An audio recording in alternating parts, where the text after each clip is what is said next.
eu nasci em uma família católica. Nosso padre sempre dizia que devíamos seguir os mandamentos de Deus. Amar uns aos outros, ir à missa e fazer boas obras. Ele dizia que só as pessoas que faziam essas coisas eram crentes devotos. E que quando o Senhor viesse, ele as levaria para o reino dos céus. Eu sempre dizia a mim mesma: devo fazer o que Deus diz, seguir todas as regras da igreja e fazer boas obras ativamente, para que então o Senhor me ame e quando ele retornar, me abençoe e me leve para o seu reino. Depois da faculdade, eu suspendi os meus estudos para ter mais tempo para o meu serviço na igreja. Os outros fiéis pareciam ser tão devotos dentro da igreja, oravam e participavam da missa. Mas fora dela, fumavam, bebiam e participavam de festas loucas. Isso me repugnava. Eu pensava, o Senhor nos ensina a amá-lo, a ajudar os necessitados e também a evitar as tentações do mundo. Pode até parecer que essas pessoas creem no Senhor, mas, na verdade, elas não fazem nada por Ele. Só desejam coisas mundanas e buscam prazeres mundanos. Isso não vai contra os ensinamentos do Senhor? Vai sim. Eu não posso ser como eles. Farei mais boas obras, pelo Senhor, para que eu entre no reino dos céus quando a hora chegar. Mas, com o passar do tempo, eu descobri que eu também não conseguia guardar os mandamentos de Deus no dia a dia.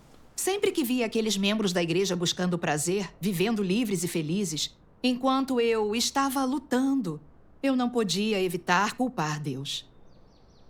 O Senhor nos ensina a amar os outros como a nós mesmos, mas eu estava sempre invejando e desprezando os outros. A minha família me repreendia quando eu fazia algo errado, mas eu inventava desculpas, não ligava e me irritava com eles. O Senhor nos ensina a ser humildes e também a perdoar. Mas eu mesma não aderia a isso. Eu me sentia muito culpada, como se fosse crente apenas no nome. Comecei a refletir. Por que não consigo superar os meus pecados? Mesmo eu me confessando com o padre sempre que eu pecava e fazendo boas obras para compensar, mesmo assim, eu acabava cometendo o mesmo pecado. Como Deus poderia abençoar uma fé como a minha? Mas aí, eu pensava no que o padre sempre nos dizia, que ao nos confessarmos com ele após pecarmos, nós seríamos perdoados. E que enquanto trabalhássemos para o Senhor e fizéssemos boas obras, ele teria misericórdia de nós de novo, nos abençoaria e nos acolheria em seu reino. A Bíblia diz: eu combati o bom combate, terminei a minha carreira e também guardei a fé. Resta-me agora receber a coroa da justiça. Ler isso me confortou. Eu achava que se eu fosse mais às missas, me confessasse e me despendesse pelo Senhor, eu teria esperança de entrar no reino de Deus. Assim, continuei me ocupando com boas obras. Eu visitava enfermos e prisioneiros e era voluntária num orfanato. Um dia, em 2017, eu entrei no Facebook para conferir as novidades como sempre. Quando, de repente, vi uma passagem que uma irmã chamada Beth tinha postado. Vou lê-la para vocês. Por favor. Embora muitas pessoas acreditem em Deus, poucas compreendem o que significa fé em Deus e o que elas devem fazer para se conformarem à vontade de Deus. Crença em Deus é crença de que Deus existe. Essa é a maneira mais simples de concebê-la. Mais ainda, acreditar que há um Deus não é o mesmo que crer verdadeiramente em Deus. Antes, é um tipo de fé simples, com fortes sobretons religiosos. A fé verdadeira em Deus significa o seguinte: com base na crença de que Deus é soberano sobre todas as coisas, a pessoa experimenta suas palavras e sua obra, expurga seu caráter corrupto, satisfaz a vontade de Deus e vem a conhecer Deus. Somente uma jornada desse tipo pode ser chamada de fé em Deus. No entanto, as pessoas frequentemente veem a crença em Deus como uma questão simples e frívola. As pessoas que acreditam em Deus dessa maneira perderam o significado de acreditar em Deus. E embora possam continuar acreditando até o fim, elas jamais ganharão a aprovação de Deus, porque trilham a senda errada. Ainda existem hoje aquelas que creem em Deus de acordo com as letras e doutrina vazia. Elas não sabem que lhes falta a essência da crença em Deus e elas não podem receber a aprovação de Deus. Ainda assim, elas oram a Deus pedindo as bênçãos da segurança e da graça suficiente. Vamos parar, aquietar nosso coração e perguntar a nós mesmos: será que acreditar em Deus é realmente a coisa mais fácil do mundo? Será que acreditar em Deus não significa nada mais que receber muita graça de Deus? As pessoas que creem em Deus sem o conhecer, ou que acreditam em Deus, mas se opõem a Ele, são realmente capazes de satisfazer a vontade de Deus? Amém. Essas palavras eram tão frescas e novas e me cativaram na mesma hora. Eu nunca tinha pensado nas perguntas mencionadas, principalmente no fim desse texto. Eu pensei, isso é fantástico! De quem são essas palavras? Uma passagem tão curta que revela totalmente o significado da fé em Deus e o que queremos obter dela. Sim.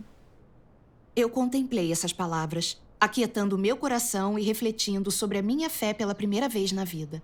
Eu pensei nos meus anos de fé. Eu participei de muitas atividades e cerimônias da igreja. Era ativa no ministério da igreja e fazia boas obras na comunidade. Sofri um pouco e paguei um preço por isso. Mas eu fazia essas coisas para que eu e a minha família fôssemos abençoados e protegidos por Deus. E, sobretudo, para que eu entrasse no reino de Deus. Eu sempre pensei que estava certa ao buscar tais coisas, que Deus ficaria satisfeito com a minha fé e que eu receberia suas promessas e bênçãos. Mas ao ler essas palavras, fiquei vagamente ciente de um significado muito mais profundo da minha fé. Eu praticava boas obras ativamente e negava a mim mesma só para receber as bênçãos do reino em troca. E isso não é amor verdadeiro por Deus. Como Deus poderia elogiar esse tipo de fé? Mas então pensei em como eu tinha acreditado no Senhor por mais de 20 anos, sempre envolvida no ministério da igreja. Todo o meu sofrimento e todos os sacrifícios teriam sido em vão? Quanto mais eu refletia sobre essas palavras, mais queria ver o que tinha mais na linha do tempo do Facebook da irmã Beth para poder entender tudo direito na minha cabeça. Então, eu entrei em contato com ela e tivemos uma reunião online. Graças a Deus. Graças a Deus. Eu contei a ela como me sentia ao ler aquelas palavras. Sabe, o que você postou online foi fantástico. Me mostrou que eu creio no Senhor só pelas bênçãos, que aquilo não é amar o Senhor de verdade. Porém, tem uma coisa que não entendo. A Bíblia diz: eu combati o bom combate, terminei a minha carreira e também guardei a fé. Resta-me agora receber a coroa da justiça. O meu padre sempre diz que, enquanto fizermos boas obras e praticarmos o bem, o Senhor nos abençoará e nós poderemos entrar em seu reino. Eu tenho feito isso em todos os anos da minha fé. O Senhor não se lembrará mesmo disso? Eu não serei capaz de entrar em seu reino? Então, a irmã Beth comunicou isto. Sempre labutar, fazer sacrifícios e fazer boas obras para o Senhor vai agradar o Senhor. E quando ele retornar, irá nos arrebatar para o seu reino. E isso foi o que Paulo disse. O Senhor Jesus nunca disse nada disso. E o Espírito Santo também não. Essas palavras só representam a visão de Paulo e não o que o Senhor quis dizer.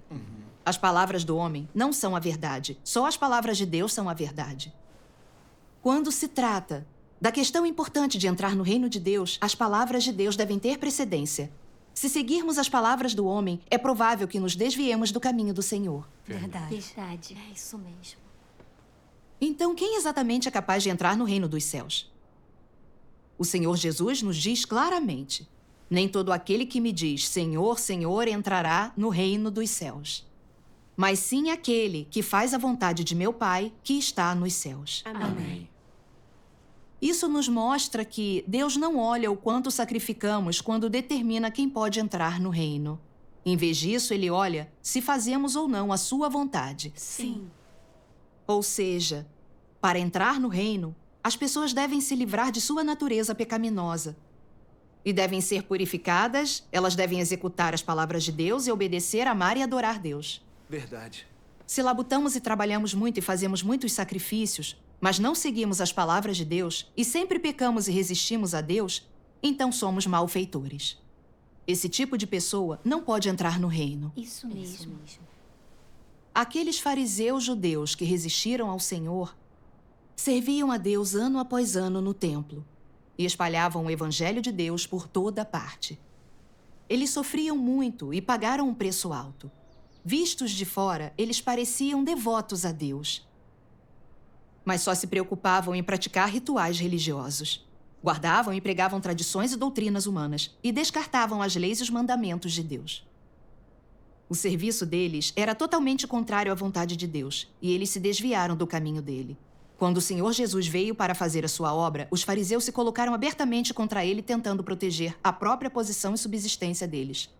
Eles o condenaram e caluniaram ferozmente e fizeram de tudo para impedir que as pessoas o seguissem. No fim, eles conspiraram com o governo romano para crucificar o Senhor Jesus, ofendendo o caráter de Deus e recebendo sua punição. Isso é fato. Sim, é verdade. Isso prova que, embora as pessoas possam trabalhar muito e fazer sacrifícios, não significa que elas façam a vontade de Deus. Se não forem purificadas do pecado, as pessoas pecarão e resistirão a Deus, mesmo se despendendo por Ele. Isso mesmo. E agora nós, embora pareça que trabalhamos muito, somos gentis e generosos e ajudamos nossos irmãos na igreja. Nosso objetivo é sermos abençoados e entrarmos no reino de Deus. Quando Deus nos abençoa, agradecemos a Ele e o louvamos. Quando ficamos doentes ou algo ruim acontece, nós o culpamos e o entendemos errado. E podemos até traí-lo. Verdade. Normalmente, tentamos tirar proveito de nossos sacrifícios e de nossas boas obras, nos gabando do quanto sofremos e do quanto trabalhamos por Deus, para que os outros nos admirem e nos idolatrem para recebermos fama, ganho e status. Perdemos a calma quando encontramos pessoas ou coisas das quais não gostamos. Não conseguimos seguir as palavras de Deus, etc. Sim. Isso nos mostra que não fazemos tudo isso por amor a Deus, ou então para satisfazer Deus, mas para fazer acordos com Deus. Estamos apenas usando e enganando Deus para satisfazer nossas ambições e nossos desejos. Então, como podemos ser pessoas que fazem a vontade do Pai Celestial? Certo. A Bíblia diz: sede santos, porque eu sou santo. Deus é santo. Então, como Deus poderia levar pessoas tão imundas como nós para o reino dos céus? Só nos livrando de nossa natureza pecaminosa sendo purificados e não mais pecando ou resistindo a Deus, podemos ser elogiados por Deus e estar aptos para entrar em seu reino. Correto. Enquanto a ouvia, eu pensei: eu achava que poderia entrar no reino com boas obras. Mas agora, parece que tenho praticado a minha fé ao contrário da vontade de Deus. As pessoas só podem entrar no reino se tornando santas. Mas eu não sei como posso me tornar santa. Eu compartilhei meus pensamentos com a irmã Beth. E então ela leu algumas passagens relevantes das palavras de Deus Todo-Poderoso. Vamos ver um vídeo sobre elas. Ótimo. Deus Todo-Poderoso diz: um pecador como você, que acaba de ser redimido e não foi mudado ou aperfeiçoado por Deus, pode ser segundo o coração de Deus? Para você, você que ainda é do seu antigo eu, é verdade que você foi salvo por Jesus e que você não é contado como pecador por causa da salvação de Deus. Mas isso não prova que você não é pecador e não é impuro. Como você pode ser santo se não foi mudado? Internamente, você é assolado por impurezas, é egoísta e ignóbil, mas ainda deseja descer com Jesus. Você pulou uma etapa em sua crença em Deus. Você foi meramente redimido, mas não foi mudado. Para você ser segundo o coração de Deus, Deus deve fazer pessoalmente a obra de mudar e limpar você. Se você é apenas redimido, será incapaz de alcançar a santidade.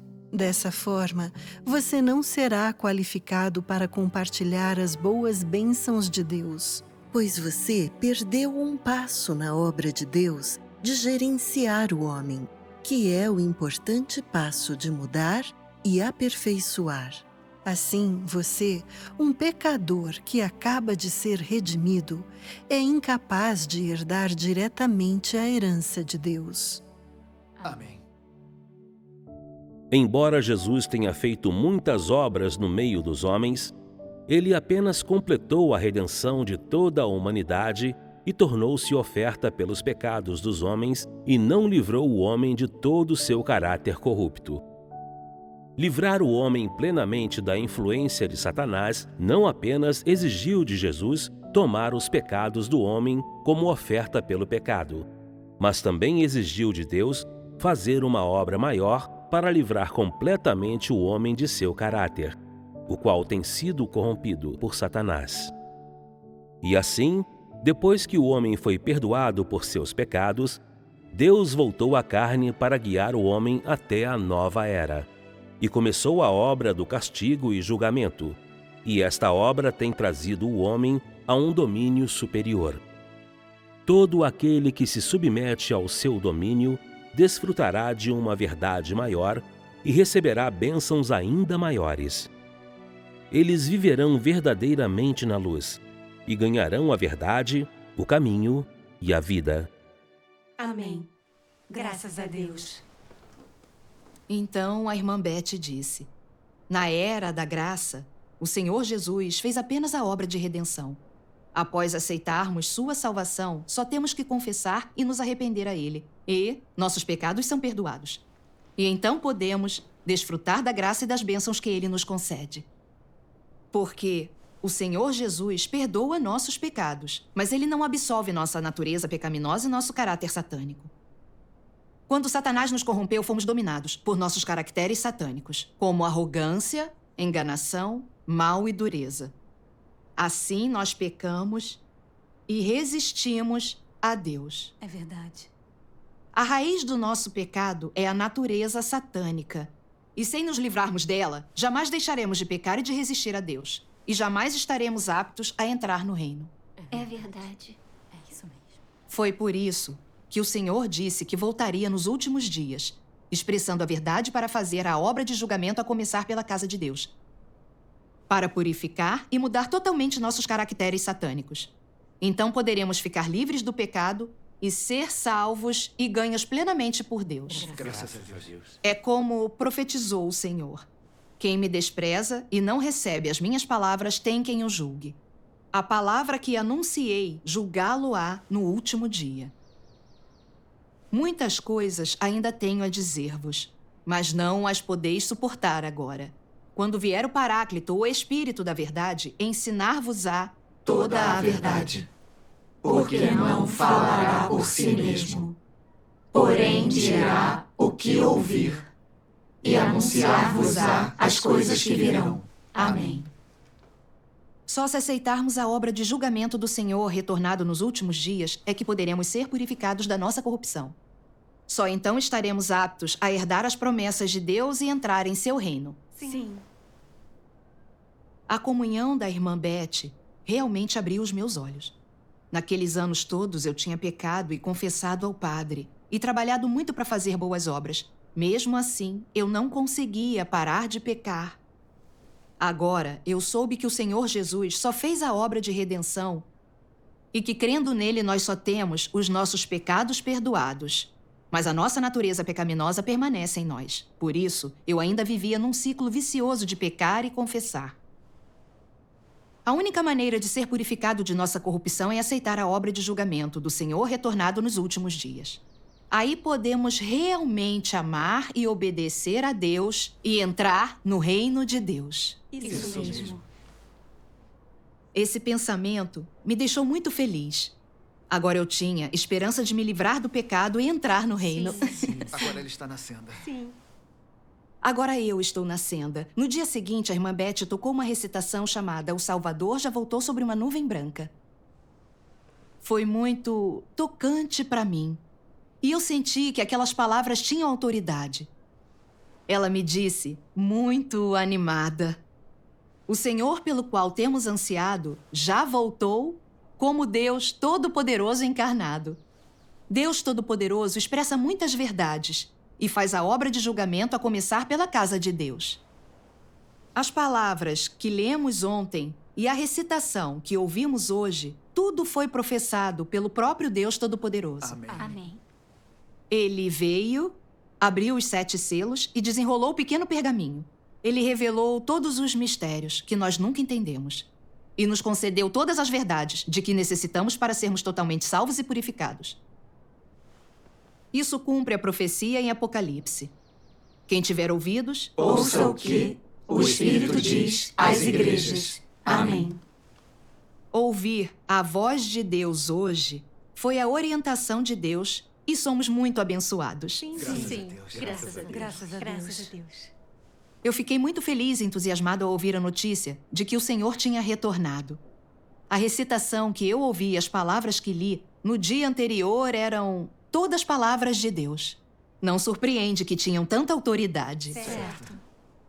Quem mais poderia revelar o mistério de como o Senhor retorna? Ninguém, além de Deus, poderia fazer isso. Fiquei convencida de que aquelas palavras foram professadas por Deus e que o Senhor tinha retornado. Então, eu fiquei muito animada. Eu nunca tinha imaginado que eu seria capaz de acolher o retorno do Senhor. Eu me senti tão sortuda. Graças a Deus. Só me restava uma pergunta. Como Deus faz a obra de julgamento para purificar e salvar plenamente o homem? Então, a irmã Beth leu esta passagem das palavras de Deus Todo-Poderoso como resposta à minha pergunta. Deus Todo-Poderoso diz: nos últimos dias, Cristo usa uma variedade de verdades para ensinar o homem, expor a essência do homem e dissecar suas palavras e ações. Tais palavras abrangem várias verdades: o dever do homem, como o homem deveria obedecer a Deus, como o homem deveria ser leal a Deus, como o homem deve viver a humanidade normal, bem como a sabedoria e o caráter de Deus e assim por diante.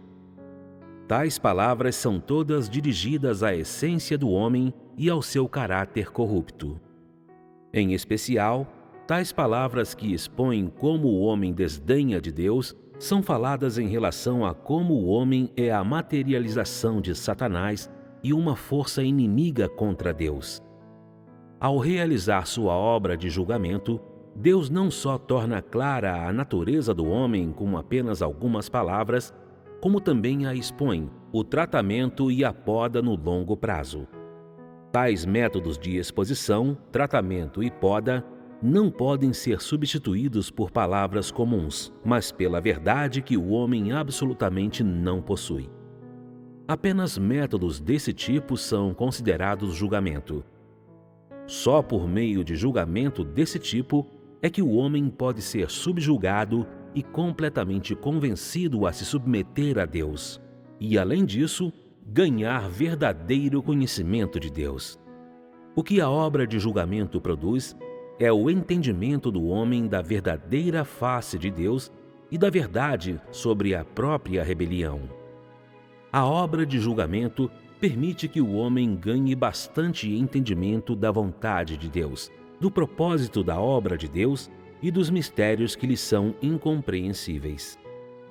Também permite que o homem reconhece e conheça sua substância corrupta e as raízes de sua corrupção, bem como descubra a fealdade do homem. Tais efeitos são todos produzidos pela obra de julgamento, pois a substância dessa obra é, de fato, a obra de abrir a verdade, o caminho e a vida de Deus a todos aqueles que têm fé nele. Tal é a obra de julgamento realizada por Deus. Amém. Graças a Deus. Ao terminar de ler, a irmã Beth disse: nos últimos dias, Deus Todo-Poderoso opera para julgar e purificar a humanidade com suas palavras. Ele julga a rebeldia e injustiça do homem. Revela nossa natureza satânica que resiste a Deus e nossos caracteres corruptos. Julga e expõe o nosso desejo por bênçãos, nossa fé manchada, nossas visões errôneas e diversas noções sobre Deus. Ele também nos mostra como podemos ser honestos e como servir de acordo com sua vontade, como obedecer a Ele e como amá-lo, como fazer sua vontade e assim por diante.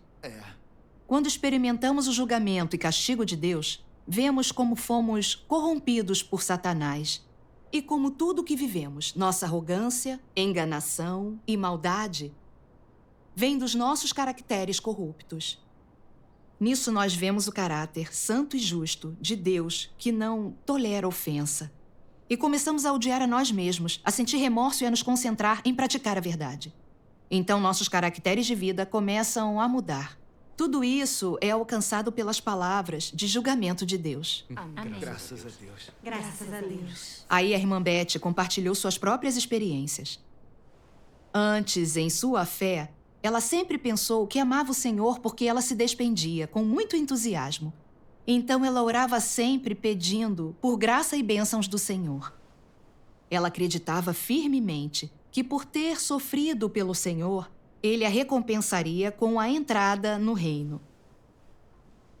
Quando aceitou a obra de Deus dos últimos dias e foi julgada e exposta por suas palavras, ela viu que suas visões na fé eram erradas e manchadas.